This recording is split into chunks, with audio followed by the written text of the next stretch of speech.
And you just listen to a young girl who was saying that the Nigerian community here is totally very angry. Covers all the aspects of various techniques of our journalism. Was the future country of the Niger Delta of the Federal Republic of Nigeria. He went to several schools. His major academic genesis was at the government college in Delhi. Go gather, destroy their food. With the camp and that other camp, don't go camp. Don't compensate everybody.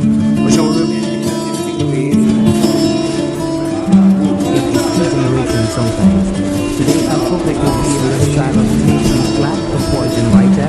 I wish I also be very interested in this point at more dancing. It's something that needs to be exploited. Provide some meaningful. Some are empty. With too much meaning and riches to offer humankind. After some of these earthly adventures and more, one can still find footprints of the great lives on the pavements of our contemporary lives. Good evening, you're welcome to the program Green Planet.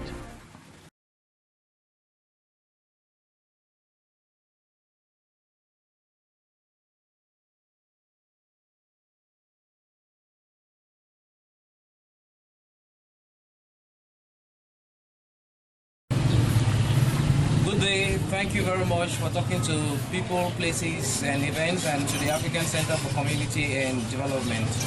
What are your names, sir? I'm called Bantu Freeman.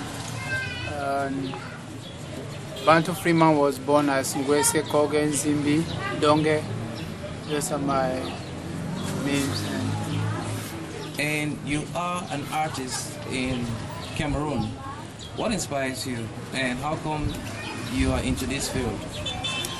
Well, actually, I think I used to say I'm an artist ordained by God, because I just believe I'm the secretary of God. I just do what the Almighty wants me to do, and my inspiration comes from the higher being that is above me, and I call him God, child. Now, if it's from God, I think you have to make your abstract ideas a bit concrete, because we see them on boards and we see them in terms of figures. So what kind of things about society do you concentrate on? Actually, my art is first of all called Nzimbistic Botanic art, which is natural art of pure truth, love, positivism, and divinity. And in the Nzimbistic Botanic art, you have different theories that I create for my production. I have the Nzimbicology, I have the Nzimbistica, I have the Nzimsocial, and I have the Nzimmistry. Now, could you elucidate on these various spheres within your philosophy? Okay, Nzimbicology is like molding of the present to the past while leave the future in the present. Because today we talked of peace, we talked of love, unity, freedom, but you see that in the past all those things were there. So there was love, there was peace. From what I learned from my grandparents, it was like you can travel from one part of the country to another one, to the Africa, everywhere, and you were being received. And when you want to cook a pot of soup, you can beg from your neighbors and make a good pot of soup. And everybody, definitely there was love, freedom of movement, but today because of capitalism, so everything became separated, and now they talked of global warming and all those things. So Nzimbicology says, like, if you can mold this present now to that past, then the future that we think of will be lived in the present. So that is it. Actually, you are into sustainability. Yeah, it's like I call it my art, like making use of the ancestral dustbin. What my ancestors abandoned is what I use now, because everything you see, they are just like dead. People abandoned them so many years ago, and it's just like relating life from the past to the present, because everything we want now already existed in the past. So now, what is the other aspect of your art talking about, the other spheres? You've talked about one. And you have the Nzimbistica. Nzimbistica is like converting of the present to the past. why stand the past to preach the future? It's like when you convert the present things of today because of machinery and globalization, modernization. They have so many things that were being made by hand and now become made by machines. So if you can convert that process back to the past, then you can say if life can be so beautiful like that, then everything will be good, because that is an example of a Nzimbistic art. That one is an example of a Nzimbicology art.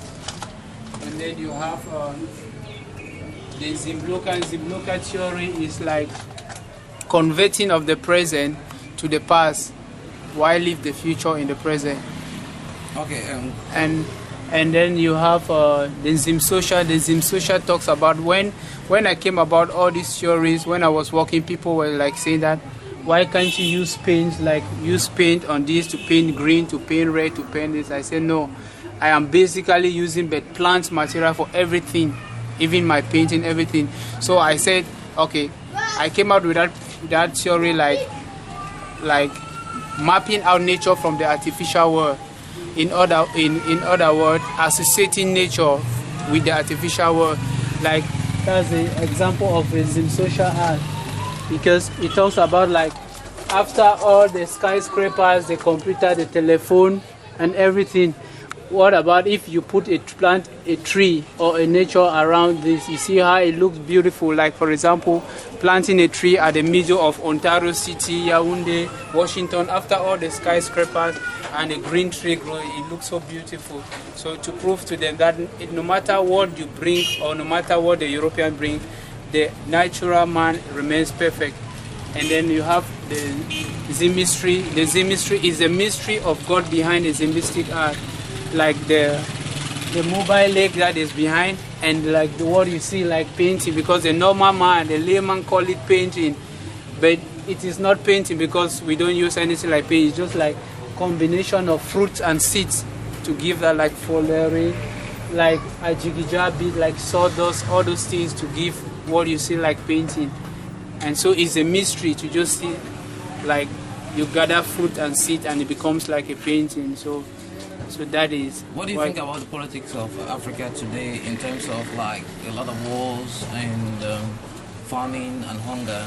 Where do you place it? Do you place it in terms of some kind of imbalance in the social life of Africans, or do you link it to foreign forces? With me, I put it first of all like the imbalance of power, or like I call it, they talk of democracy, I call it like demon crazy.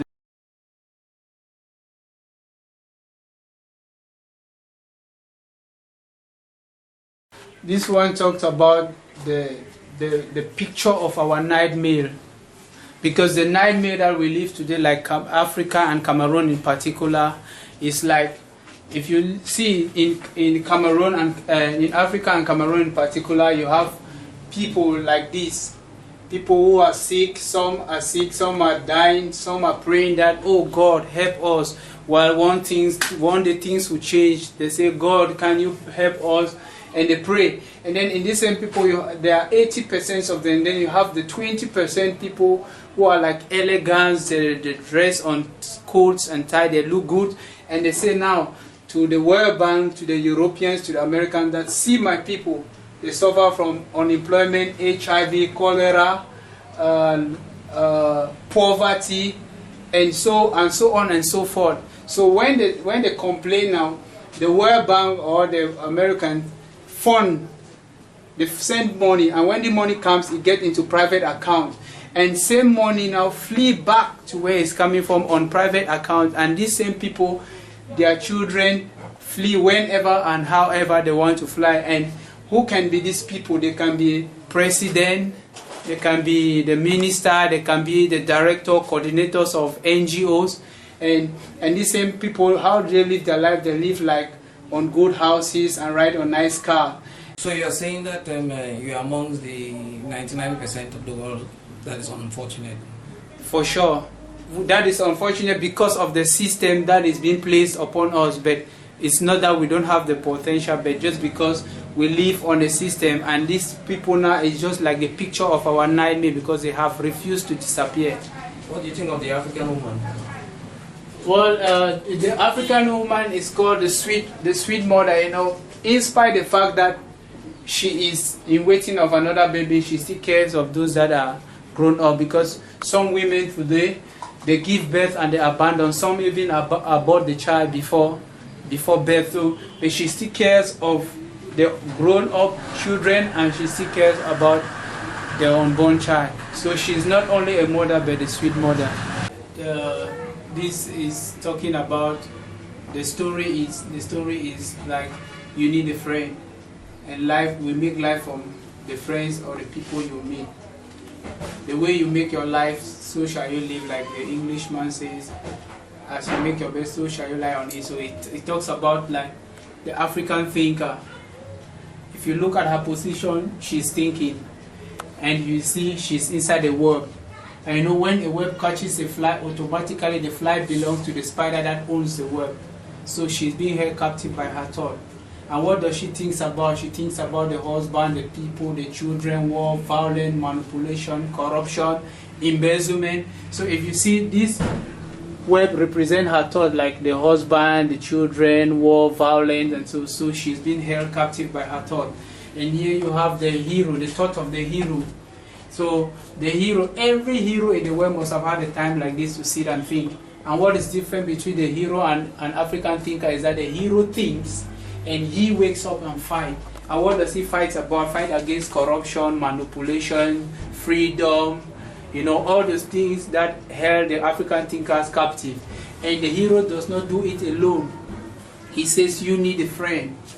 You need a friend in whatsoever you want to do. It is either you are in front and your friend is behind, or you are behind and your friend is in front.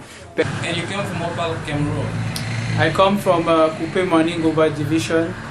That's the Bakosi land, the Semi-Bantu. So can you greet your people in your dialect, and also other Africans in Pidgin, English as well, and to tell them about what you're trying to do here? That is that is the language of where I'm coming from, and I salute all my brothers, and I want to greet all my African brothers, and the special ones to all my Rastafarian brother man, yeah, keep on the fire burning, cause I man, yeah, depend a good mood if you do bigger things. One day things are going to change, no matter what them system they go and do for us. We are no say it go and change the world. Thank you very much for talking to people, places and events, and to the African Center for Community and Development. And I hope through the venue of this program your voice shall reach out to the millions that are going to be watching you, and your art shall reach out to the souls beyond, within, now, in the past and in the future. Thank you very much.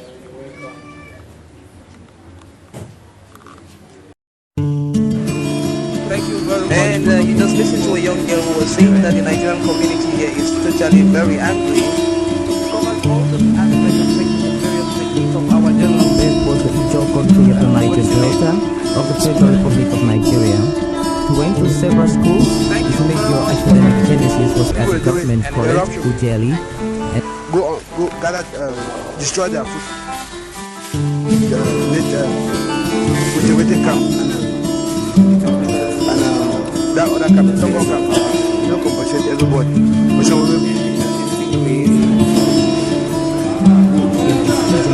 Sometimes. Today I'm focusing on the style of teaching class, a poet and writer. I wish I also be very interested in his point Akbar dancer. Lives are meaningful. Some are empty. Lives that are meaningful, with too much meaning and riches to offer humankind. Long after some of these earthly adventures and more, one can still find footprints of these great lives on the pavements of our contemporary life. Good evening, you're welcome to the program Green Planet.